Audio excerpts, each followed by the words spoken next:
आपल्याला इथे दिलेला प्रश्न आहे, खालील समीकरणांचे एक सामायिक समीकरणात रूपांतर करून सोडवा। आपल्याला अगोदर समीकरणांचं रूपांतर करायचं आहे, नंतर सोडवायचे आहेत। मग काय करायचं, अगोदर पहिलं समीकरण लिहून घेऊयात। पहिल्या समीकरणात आपल्याला काय सांगितलं आहे, x छेद y हे वर्गमूळ चिन्हात आहेत बरोबर 4। मग हे वर्गमूळ चिन्ह काढून टाकण्यासाठी काय करावं लागेल, तर दोन्ही बाजूंचा वर्ग करावा लागेल। मग इथे लिहून घ्यायचं आहे, दोन्ही बाजूंचा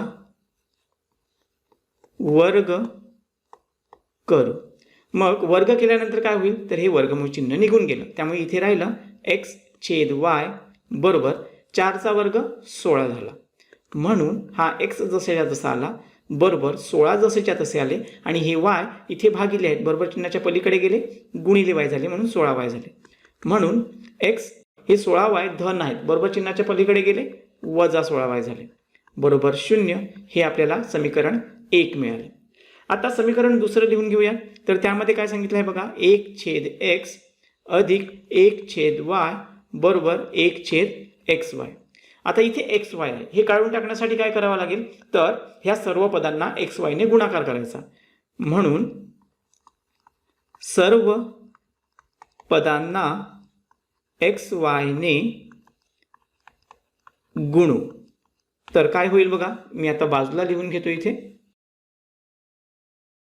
तर पहिलं पद आहे 1 छेद x, त्याला गुणाकार करायचा आहे xy ने, अधिक दुसरं पद आहे 1 छेद y, त्याला देखील xy ने गुणाकार करायचा, बरोबर 1 छेद xy, ह्याला देखील xy ने गुणाकार करायचा।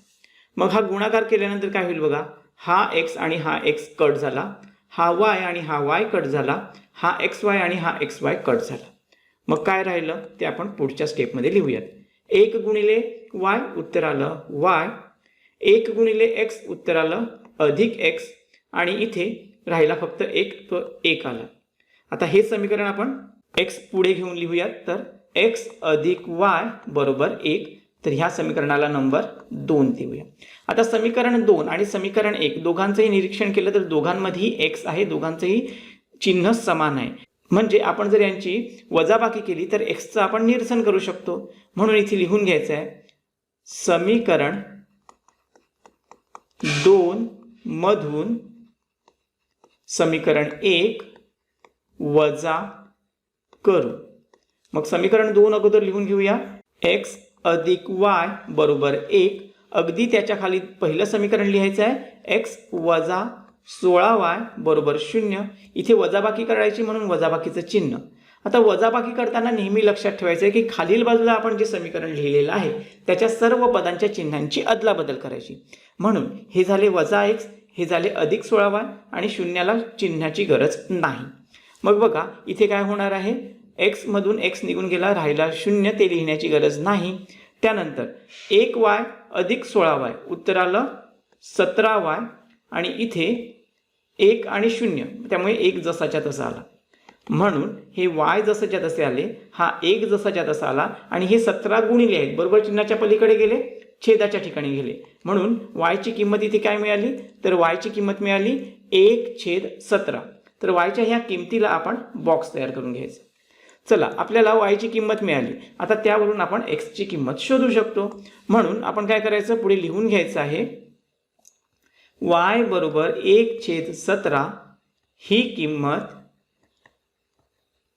किंमत आपण कोणत्याही एका समीकरणामध्ये ठेवू शकतो। तर आपण दुसऱ्या समीकरणामध्ये ठेवूयात। तर इथे समीकरण 2 मध्ये ठेवू।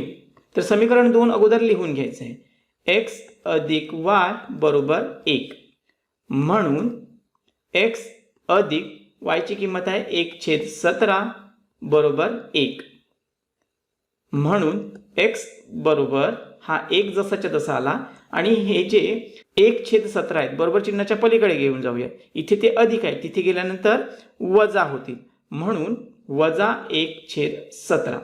आता ही वजाबाकी करण्यासाठी आपल्याला त्यांचा छेद समान करून घ्यावा लागेल। 1 ला छेद नाही याचा अर्थ छेद 1 आहे, म्हणून त्यांचा लसावी आला 17। आता अंशाचा तिरकस गुणाकार करायचा आहे, 1 गुणिले 17 उत्तर आलं 17, 1 गुणिले 1 उत्तर आलं 1, आणि वजाचं चिन्ह म्हणून वजा आहे।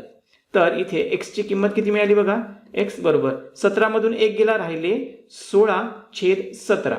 आपल्याला एक्सची किंमत मिळालेली आहे, त्या किमतीला आपण बॉक्स तयार करून घेऊयात. एक्स बरोबर 16/17. तर बघा आपण एक्स आणि वाय दोघांच्याही किमती मिळवलेल्या आहेत आणि ह्याच किमती दिलेल्या समीकरणाची उकल आहे. म्हणून दिलेल्या समीकरणांची उकल x, y बरोबर एक्सची किंमत आहे 16/17, वायची किंमत आहे 1/17 आहे. तर बघा अशा पद्धतीने आपलं हे उदाहरण सोडवून झालेलं आहे. जर हा व्हिडिओ तुम्हाला समजला असेल तर आठवणीने या व्हिडिओला लाईक करा आणि आपल्या चॅनलला देखील सबस्क्राईब करा. जर तुम्हाला इयत्ता 10वीच्या सर्व व्हिडिओच्या लिंक व्हॉट्सअपवर पाहिजे असतील तर माझ्या व्हॉट्सअप नंबरवर इयत्ता 10वी असा मेसेज करा. तर या व्हिडिओमध्ये आपण इथे थांबूयात, भेटूयात पुढील व्हिडिओमध्ये. तोपर्यंत काळजी घ्या. थँक्यू.